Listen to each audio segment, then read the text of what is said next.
Баршаңызға сәлем. Бүгін балықтан бешбармақ дайындаймыз.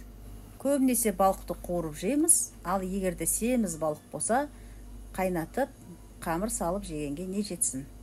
Бірінші қазанымызға салқын су құйып, балықты жуып тазалап саламыз. Мына балықтың ішінен бір уыс тағы май шықты. Өте семіз балық екен. Балықтарды осылай бөліктерге бөліп саласыздар. Және дәміне қарай тұзын саласыздар. Қақпағын жауып қайнатасыздар. Қайнағасын астын жай басып қоясыздар. Бір жарты сағатта пісіп қалады. Егерде қатты қайнататын болсаңыздар, балықтарыңыз езіліп кетеді. Енді қамырын дайындаймыз. Қазанға сақ болғаннан кейін.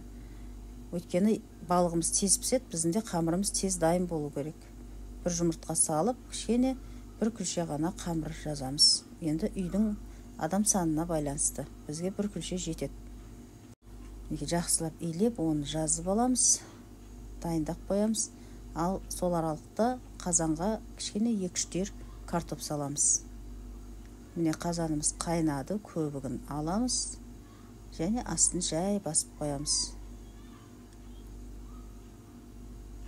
Мінекей, уже пісіп қалды жарты сағатта. Балықты сүзіп аламыз. Егерде қамырыңыз дайын болмай жатса, ертерек сүзіп алып қойсаңыздар да болады. Біздің бала күнімізде анамыз үнемі осылай семіз балық келсе, өстіп асып, қамыр сап беретін. Қамыры өте дәмді болады. Балықтың сорпасы да керемет дәмді болады. Үйде жасап көріңіздер. Қамырымызды жазып қойдық. Енді сорпаға кәдімгідей салып аламыз. Қазақ тіліндегі арнамызды қолдап, лайк басып, комментарий жазып, каналға тіркеліп отырыңыздар. Қамырымыз пісті. Қамырымызды сүзіп аламыз.